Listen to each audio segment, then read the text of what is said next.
Okay, so today we're going to talk about the immune system. And the part of the immune system that we're most interested in is a type of white blood cell called a CD4 cell.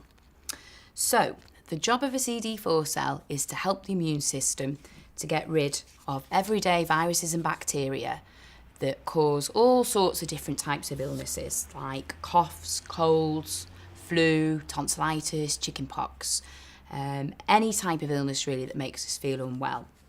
So the CD4 cell will spot a virus or bacteria in the blood that shouldn't be there, and then they get rid of it.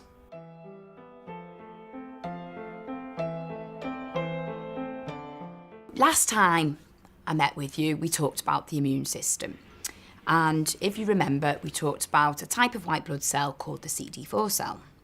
Okay, and we talked about how the job of the CD4 cell is to get rid of everyday viruses and bacteria that can make us feel unwell. So today what we're going to talk about is a very special kind of virus. It's a very clever virus and quite different to these everyday viruses and bacteria. So what happens is this special virus gets into the bloodstream as it goes off looking for the CD4 cells. So it's quite different to the everyday viruses and bacteria that actually run away from the CD4 cells. But this special virus, it needs the CD4 cell because what it does is it gets inside and that's how it makes copies of itself. And then once it's finished making copies of itself, then it bursts out of the CD4 cell. And in doing so, it's a little bit like sticking a pin in a balloon. So if you stick a pin in a balloon, it pops. So as this special virus leaves the CD4 cell, it leaves little holes behind it, and the CD4 cell then shrivels up and can't be a CD4 cell anymore. It can't do its job anymore. And then these newly created special viruses then go off in search of more CD4 cells. And when they find them, they go back inside and they make more copies of themselves, and then they burst out of the CD4 cell, which means those CD4 cells can't do their job anymore either.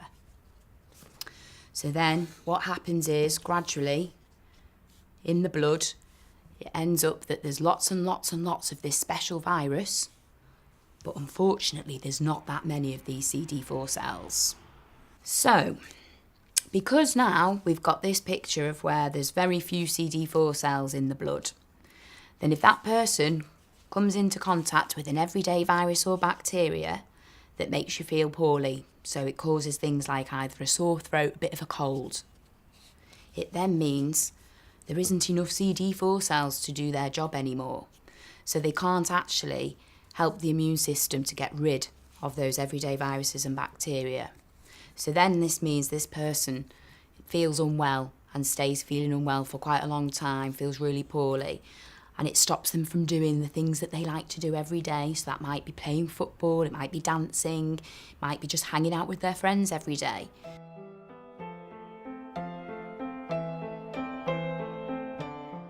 Last time we met, we talked about everyday viruses and bacteria that cause everyday illnesses, but we also talked about a clever, different type of virus. It's a special kind of virus. So what we're going to do today is we're going to talk about this one in a little bit more detail.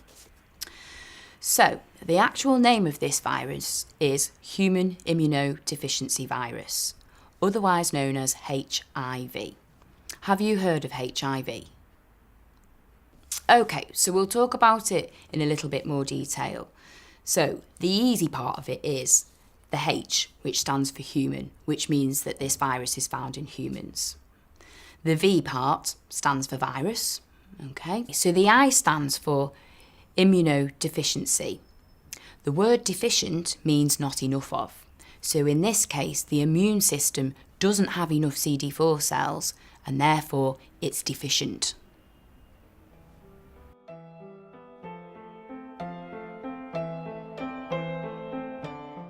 So last time we met, we talked a little bit more about this special clever type of virus, which is known as the HIV virus. So what I want to talk to you about today is medication and how the medication and the CD4 cell join forces and are like each other's best friend. Although the HIV virus is very clever, so is the medication. And together, the medication and the CD4 cell are strong enough to make sure that the HIV virus stays fast asleep.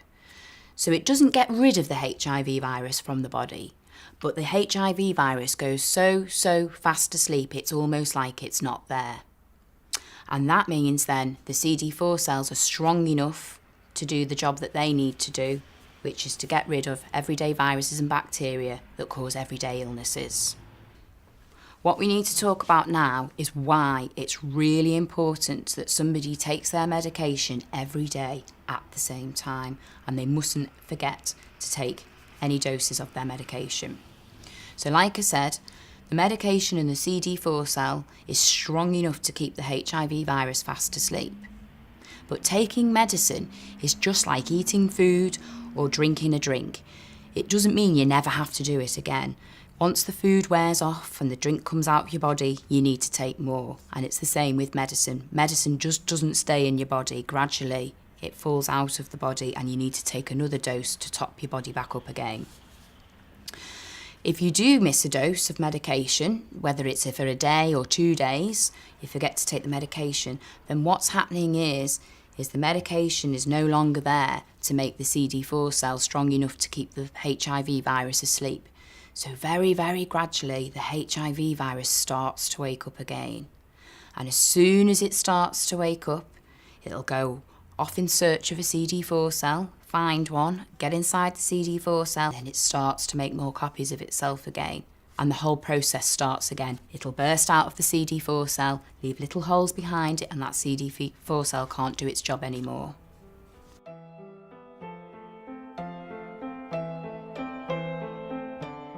So last time we met, we talked about medication, and we talked about how important medication is, because together with the CD4 cell, they're strong enough to make sure that the HIV virus goes to sleep.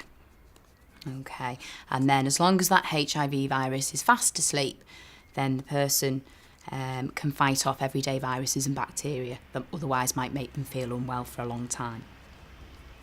And we talked about what happens if somebody starts missing doses of medication. So it might just be 1 dose, it might be 2 doses, it doesn't really matter, because as soon as there's not enough medication in the bloodstream, the CD4 cell's back on its own again, and also the HIV virus starts waking up again. And once it starts to wake up, it goes back inside those CD4 cells and replicates and bursts out, and the CD4 cell can't do its job anymore. Okay, but remember, we have said this HIV virus is a very clever virus. So not only might it wake up again, but it can also change shape. Okay, so here we have a triangle-shaped HIV virus. So what's happening here is the HIV virus thinks, no medication in the body. There's nothing to keep me asleep. But what I'm going to do, just in case this person starts taking their medication again, is I'm going to change what I look like. And by doing that, if that person starts taking their medication again, it's not going to recognise my new shape. So the medication might send back to sleep the round HIV, but it's not going to recognise the triangle HIV, and it just won't work.